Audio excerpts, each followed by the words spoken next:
Hello viewers, आप सबका स्वागत है फिनिक्स भी लीगल चैनल में। तो आज का जो वीडियो है इस पे हम बात करेंगे, एक तरह से मैं बोलूँगी ये कंटिन्यूशन वीडियो होगा। जो ट्यूसडे को जो वीडियो आया है, जो हमने बात की थी कि क्या एक केस डिसमिस हो जाता है तो उसके बाद में हम दोबारा से केस फाइल कर सकते हैं नहीं कर सकते, तो उसी पे ही लेते हुए मैंने आज का वीडियो डाला है कि क्या अगर हमारा केस डिसमिस हो गया, डिसमिस फॉर डिफ़ॉल्ट हो गया है, खासकर जो प्लेंटिफ के तरफ से मैं ये बन रहा है ये वीडियो, तो क्या हम दोबारा केस फाइल कर सकते हैं या फिर कैसे हम उसको रीस्टोर कर सकते हैं, सीपीसी के क्या प्रोविजन है, क्या उसका प्रोसेस है।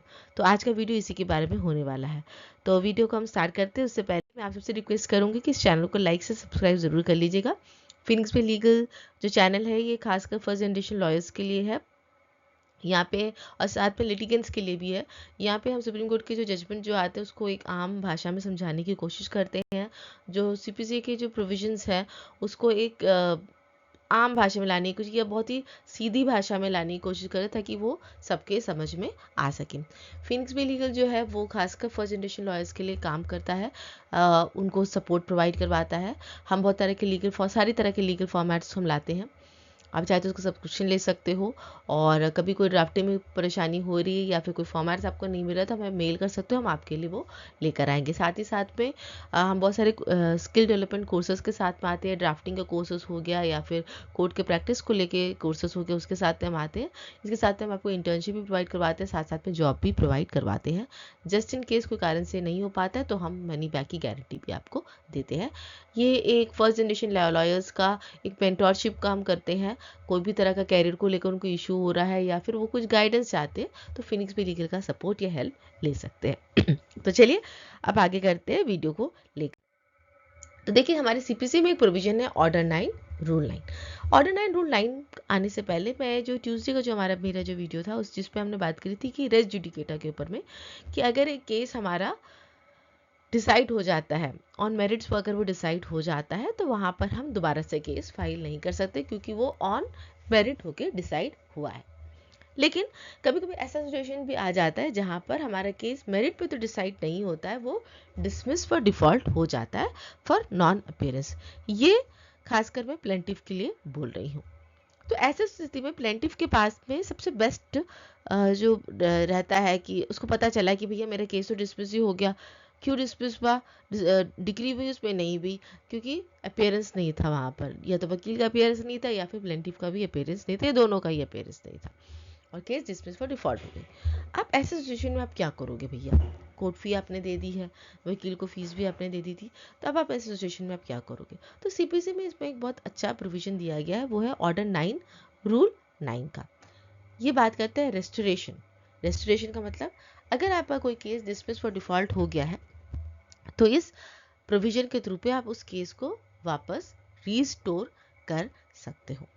आप बोलोगे कि मैम आपने तो जो ट्यूसडे का वीडियो था उस पर ये भी बात बोली थी कि हम दोबारा से केस फाइल कर सकते हैं। देखिए आपको उस वीडियो को बहुत ध्यान से सुनना होगा क्योंकि मैंने आपको क्या बोला उसमें कि सबसे पहले प्रोविजन ऑर्डर 9 रूल 9 पे आपके पास में है। आप चाहे अपील भी कर सकते हो, सेकेंड अपील भी जा सकते हो, मतलब अपील का भी आपके पास में प्रोविजन है उस ऑर्डर के अगेंस्ट पे। लेकिन रेस जुडिकेटा आप दोबारा उसी इशू पे तभी केस फाइल करेगा जब आपका बहुत ज़्यादा ही समय सीमा बढ़ गया, आपको पता ही चल रहा है 4-5 साल के बाद में, बहुत लंबे समय के बाद में आपको पता चल रहा है। तो ऐसी स्थिति में ऑर्डर 9 रूल 9 की जो एप्लीकेशन की बात है, क्योंकि यहाँ पे लिमिटेशन का भी बात आता है, लिमिटेशन को लेकर भी मैं इसमें बात करूंगी, तब वहां पर आपको जस्टिफाइड करना मुश्किल हो जाता है। क्यों? क्योंकि अगर हम ऑर्डर 9 रूल 9 की बात करते हैं तो ऑर्डर 9 रूल 9 का जब एप्लीकेशन हम कोर्ट में फाइल करते हैं तो हमें जस्टिफाइड ग्राउंड देना ज़रूरी होता है, तभी कोर्ट उसको एडमिट करता है, तभी आपके केस को रीस्टोर करता है। जस्टिफाइड ग्राउंड का मतलब क्या है कि कोर्ट आपने जस्टिफाइड किया, आपने कोर्ट को बताया कि आप कोर्ट में अपियर क्यों नहीं हो पाए, किस कारण से आप नहीं हो पाए। अगर आपका वकील भी उपस्थित नहीं हुआ तो किस कारण से वो उपस्थित नहीं हुआ है। आपको एक टैंजिबल ग्राउंड्स देना होता है, एक ऐसा ग्राउंड्स देना होता है जो कोर्ट सुन के लगे कि हाँ ये बात जो इसने बोली है ऐसा हो सकता है, सही बात है, और एक्सेप्ट कर कर वो आपके एप्लीकेशन को रिस्टोर करें। अब मुझे इसमें बात बताइए कि अगर इस चीज़ को मैं 5 साल के बाद या 6 साल के बाद में ऑर्डर 9 रूल 9 का एप्लीकेशन डालती हूँ तो क्या जस्टिफिकेशन मेरे पास में रहता है कि मैं इतना लंबे समय तक मैं कैसे सोती रही। राइट। अगर आप ये बोल भी देते कि मेरे वकील ने मुझे नहीं बताया था केस के बारे में, तो भैया क्योंकि इसमें कोई एग्जीक्यूशन प्रोसीडिंग तो हुई नहीं होगी कि प्लेंटिफ का केस चलता रहा, और डिफरेंट यूजली ग्राउंड लेते हैं कि जब मुझे एग्जीक्यूशन का ऑर्डर मिला, मेरे को नोटिस हुआ, तब मुझे पता चला कि भैया वकील तो केस में कुछ काम नहीं कर रहा था, क्योंकि यहाँ तो आप ही प्लेंटिफ हो। तो 5-6 साल से आप कैसे सो रहे हो? आपका फर्ज नहीं बनता था कि आप केस को आके देखो। आपका आजकल तो सुविधाएं ऐसी हो गई है कि आप ऑनलाइन भी पता कर सकते हो आपका केस में क्या हो रहा है। तब आप एक ग्राउंड एक बहुत लंबे समय के बाद में नहीं ले सकते हो, तब आप जुडिकेटर ग्राउंड ले सकते हो। अगेन वहाँ पे मैंने आपको बोला कि आपको क्लीन हैंड के साथ में कोर्ट में आना पड़ता है, ठीक है। But that itself also not so easy, but वो आपके पास में रास्ता बनता है।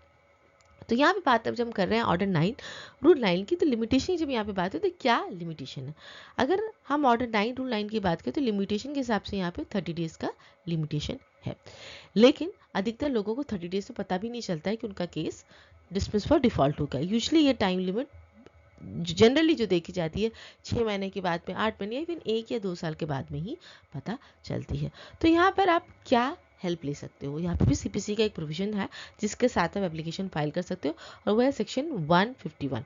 तो order 9 rule 9 application along with section 151 CPC का आप ले सकते हो, क्योंकि जो सेक्शन 151 है उसमें कोर्ट को डिस्क्रिशनरी पावर दिया गया है, और वो सेक्शन 151 का जो भी एप्लीकेशन जो होता है वो लिमिटेशन एक्ट के तहत में कहीं पे भी उसके बारे में जिक्र नहीं किया गया, तो लिमिटेशन एक्ट के ऊपर में है।